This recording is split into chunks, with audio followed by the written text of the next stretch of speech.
ত্রিপুরার সরকারি কর্মচারীদের জন্য নতুন একটি গুড নিউজ বা খুশির খবর নিয়ে এসেছে ত্রিপুরা সরকার। খুশির খবরটা এমএসসিপি রিলেটেড। ত্রিপুরার যারা সরকারি কর্মচারী আছে যথাক্রমে চাকরি জীবনে 3বার এমএসসিপির বেনিফিট বা সুবিধা পেয়ে থাকে, কিন্তু এমএসসির যে রুলস রেগুলেশন বা কাট অফ ডেটের জন্য কতিপয় সিনিয়র যারা অফিসাররা আছে তারা জুনিয়র থেকে কম বেতন পাচ্ছে, এই ধরনের অভিযোগ উঠে আসছে। এর পরিপ্রেক্ষিতে রাজ্য সরকার সিদ্ধান্ত নিয়েছে যে না, এভাবে কর্মচারী বঞ্চনা করা যাবে না, সেটা দূরীকরণ করতে হবে। এমএসসিবির যে বেনিফিটটা সেটা চাকরি জীবনে কর্মচারীরা 10 বছর একবার পেয়ে থাকে। 10 বছর চাকরি করার পর ফার্স্ট এমএসসিপি, 17 বছর চাকরি করার পর সেকেন্ড এমএসসিপি এবং 25 বছর চাকরি করার পর থার্ড এমএসসিপি পেয়ে থাকে। যেটা আগে গ্রেডুয়েশন হতো সেটা পরিবর্তন করে এসিপি থেকে এমএসসিপি করা হয়েছে। এখন খুশির খবরটা কি, কারণ 3 বছর পর যে কাট অফ ডেট যেটা রাখা হয়েছিল এমএসসিপির সেটা সংশোধন করা হয়েছে। এখানে কিন্তু সরকারি গাফিলতি ছিল, সরকার নিজের গাফিলতি কিন্তু সংশোধন করেছে।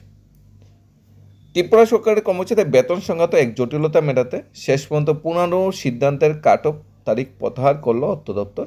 কিন্তু সরকারের সাম্প্রতিক এই সিদ্ধান্তে স্বস্তি দেওয়ার পাশাপাশি সামনে এসেছে আরও একটি গুরুত্বপূর্ণ প্রশ্ন, যে বেতন বেশনের কথা সরকার নিজেই স্বীকার করেছে, তার সংশোধনে এত দীর্ঘ সময় লাগলো কেন?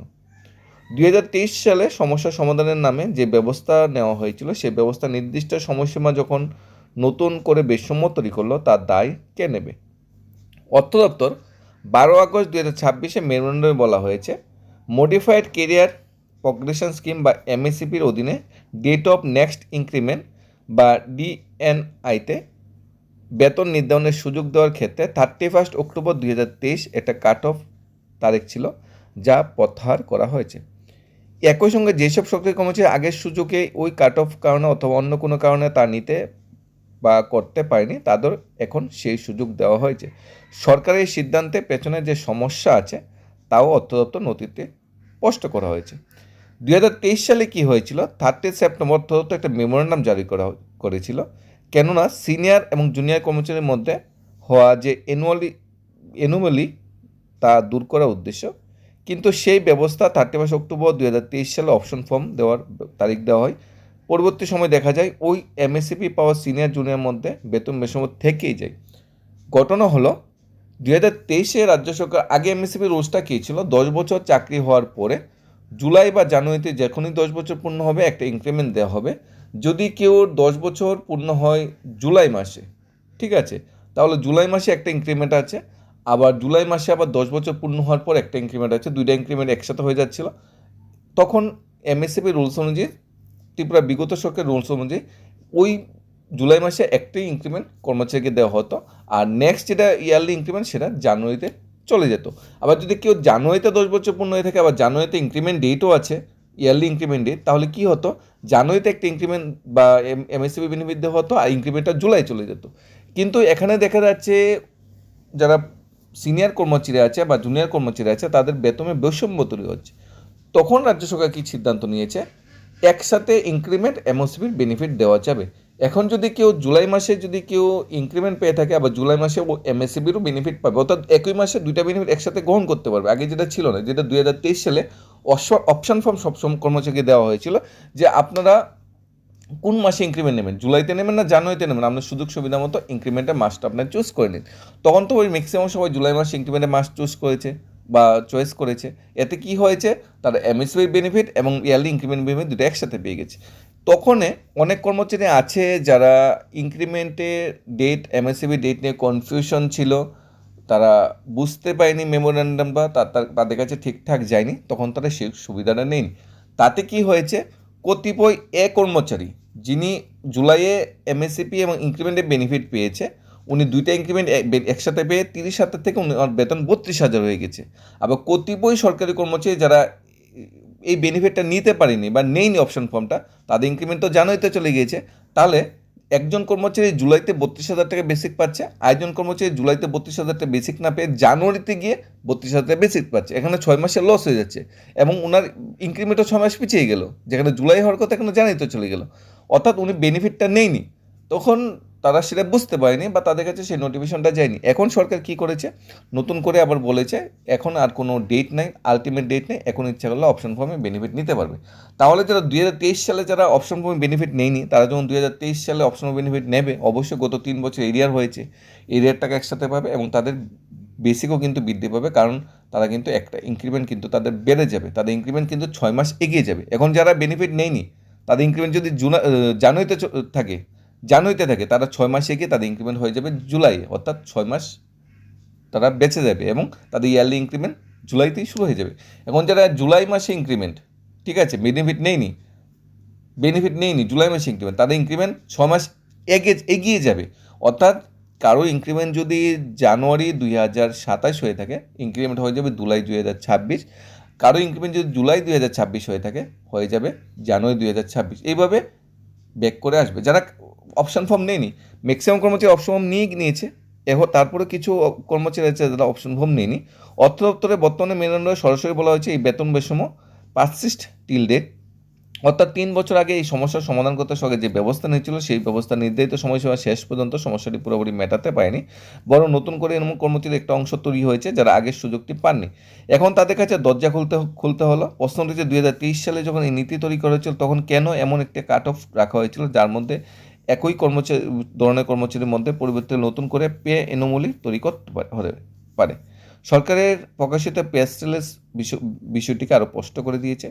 এখানে বলা হয়েছে এমএসসি বিভাগে 10, 17, 25 বছর নিরবিচ্ছিন্ন ও সন্তোষজনক পরিষেবা সম্পন্ন করা কর্মচারীরা নির্দিষ্ট সময় পদোন্নতি না পেলে আর্থিক উন্নতিকরণের সুবিধা পাবেন। কিন্তু কোনো কর্মচারী যদি এই নির্দিষ্ট সময়সীমার মধ্যে এমএসসিবির সুবিধা নেন, তাহলে ওই অ্যানুয়াল ইনক্রিমেন্টের পরবর্তী তারিখ একজনে পিছিয়ে যেতে পারে। কী ছিল ঘটনাটা, কেউ যদি জুলাই মাসে 10 বছরের সুযোগ সুবিধা পায় তাহলে তার ইয়ারলি ইনক্রিমেন্ট চলে যাবে জানুয়ারিতে, কিন্তু না, অপশন ফর্মের মাধ্যমে সেটা সংশোধন করা হয়, উনি জুলাই মাসে ইনক্রিমেন্টও পাবেন, জুলাই মাসে 10 বছরের সুবিধা পাবেন, অথবা মে মাসে 10 বছরের সুবিধাও পাবেন, আবার জুলাই মাসে ইনক্রিমেন্টও পাবেন। আবার এটাও হতে পারে জুলাই মাসে ইনক্রিমেন্টও পেলেন, আগস্ট মাসে আবার 10 বছরের সুবিধাও পেলেন, আগে কিন্তু 6 মাস পিছিয়ে যেত। এর ফলে কিছু সিনিয়র এমপ্লয়ি তাদের জুনিয়রদের তুলনায় বেতন ভাগে পিছিয়ে পড়েছেন। এখানেই প্রশাসনিক সিদ্ধান্তের মান নিয়ে প্রশ্ন আরও গুরুত্ব হয়ে ওঠে। সিনিয়র কর্মচারী জুনিয়র কর্মচারীর মধ্যে পে অ্যানোমালি দূর করার জন্য নেওয়া প্রথম সিদ্ধান্ত যদি এমন হয়, সেটির সুবিধা নেওয়ার শেষ তারিখ পেরিয়ে যাওয়ার পরও কেন অ্যানোমালি থেকে যায়? তাহলে নীতি নির্ধারণের সময় তার সম্ভাব্য দীর্ঘমেয়াদী প্রভাব কতটা বিবেচনা করা হয়েছিল? সরকারি কর্মচারীদের বেতন কাঠামোর মতে সংবেদনশীল বিষয়টি একটি কাট অফ ডেট নির্ধারণের আগে সংশ্লিষ্ট সব পরিস্থিতি পর্যালোচনা করা হয়েছিল কিনা, সেই প্রশ্ন উত্তর অবশ্য নথিতে নেই এবং বড় সরকারি নথি বলেছে সমস্যাটি চলতে থাকা বিষয়টি অর্থ দপ্তর নজরে আসে এবং বর্তমান মেনুমণ্ডে বলা হয়েছে 31 অক্টোবর 2023 কাট অফ কারণে 31 অক্টোবরের পর মেকআপ পাওয়া সিনিয়র এবং জুনিয়র কর্মচারীর মধ্যে পিয়ানোলি পার্সিস্ট টিল ডেট এটা তুলে দেওয়া হয়েছে। ফাইনাল মানে কাট অফ ডেট রাখা হয়নি। সমস্যাটি কেবল পে অ্যানোমালি বা পার্সিস্ট টিল ডেট, অর্থাৎ সমস্যাটি কেবল তাত্ত্বিক ছিল না, বাস্তবে তার দীর্ঘদিন ধরে বিদ্যমান ছিল। কর্মচারীরা কী চাই? ত্রিপুরা সরকারি কর্মচারী কী চাই? ত্রিপুরা সরকারি কর্মচারীরা চাই এমএসসিপি যখন দেওয়া হয় তখন যাতে লেভেলটা চেঞ্জ করা হয় বা গ্রেডেশন দিয়ে লেভেলটা, অনেকে যা 10 বছর পরে যারা 2200 গেট পেতে জয়েন করেছে তারা সবাই চাচ্ছে 10 বছর পরে আমার গেট পেতে যাতে 2400 যায়, 17 বছর যাতে 2400 থেকে 2800 যায়, 25 বছর পর যাতে গেট পেতে 2800 থেকে 4200 যায়। কিন্তু দেখা যাচ্ছে ত্রিপুরা সরকারের রুলস অনুযায়ী ভারতের কোনো রাজ্যে বা কোনো কেন্দ্রীয় কর্মচারী কিন্তু এরকম রুলসে পড়ে না। সবাই কিন্তু 10 বছর পরে, 17 বছর পরে, 25 বছরে গ্র্যাডুয়েশন বা বেসিকটা একটু দীর্ঘ চেঞ্জ হয় এবং লেভেলটা চেঞ্জ হয়। কিন্তু এখানে ত্রিপুরা দেখা যাচ্ছে যে লেভেল 7-এ জয়েন করবে, যদি প্রমোশন না পায় তাহলে চাকরির শেষ পর্যন্ত লেভেল 7-ই থাকবে। কিন্তু আগে কী ছিল, লেভেল 7 থেকে 8, 9, 10, লেভেল 10-এ পর্যন্ত যাওয়ার সুবিধা ছিল, কিন্তু সেই সুবিধাটা সরকারি কর্মচারীর যে সুবিধাটা এটা বিগত বামপন্থী সরকার কেড়ে নিয়েছিল এবং বর্তমান সরকারও সেটাকে কেড়ে নিয়েছিল। অর্থাৎ বিগত বামপন্থী সরকারের একটা কালো অধ্যায় ছিল এমএসসিপিটা এভাবে চালু করা, বর্তমান সরকার সেটা কিন্তু অ্যাকসেপ্ট করেছে। কিন্তু দেখার বিষয় বিগত সরকার কিন্তু 10 বছর পর অনিয়মিত কর্মচারী নিয়মিত কোনো একটা বিষয় ছিল, বর্তমান সরকার কিন্তু সেটা অ্যাকসেপ্ট করেনি, কারণ এটা কর্মচারীর লাভ। বিগত সরকারের সময়ে আরও যে অন্যান্য বেনিফিট ওল্ড পেনশন স্কিম ছিল সেটা কর্মচারীর লাভ ছিল, বর্তমান সরকার সেটা উঠিয়ে নিয়েছে। অর্থাৎ বিগত সরকারের সময় যে লাভজনক জিনিসগুলো ছিল, ওল্ড পেনশন স্কিম 10 বছর নিয়মিত, সেটি বর্তমান সরকার এসে তুলে নিয়েছে। আর বিগত সরকারের সময় যে লসজনক জিনিস যেগুলো ছিল, লস কর্মচারী লস, যেমন ফিক্সড পে প্রথা কিংবা এমএসসিবি বর্তমান সরকার এটি সেটি অ্যাকসেপ্ট করেছে। অর্থাৎ দ্বিচরিত্র এখানে সম্পূর্ণভাবে প্রকাশ পাচ্ছে। কর্মচারী লাভ হলে সেটা তুলে নাও, কর্মচারী লস হলে সেটা এগিয়ে নিয়ে যাও। 12 অগস্ট 2026 অনুষ্ঠিত রাজ্য মন্ত্রিসভায় এই সিদ্ধান্তটা নেওয়া হয়েছে। মানে কারণ প্রশ্নটি হলো এই সংশোধন প্রয়োজন হলো কেন?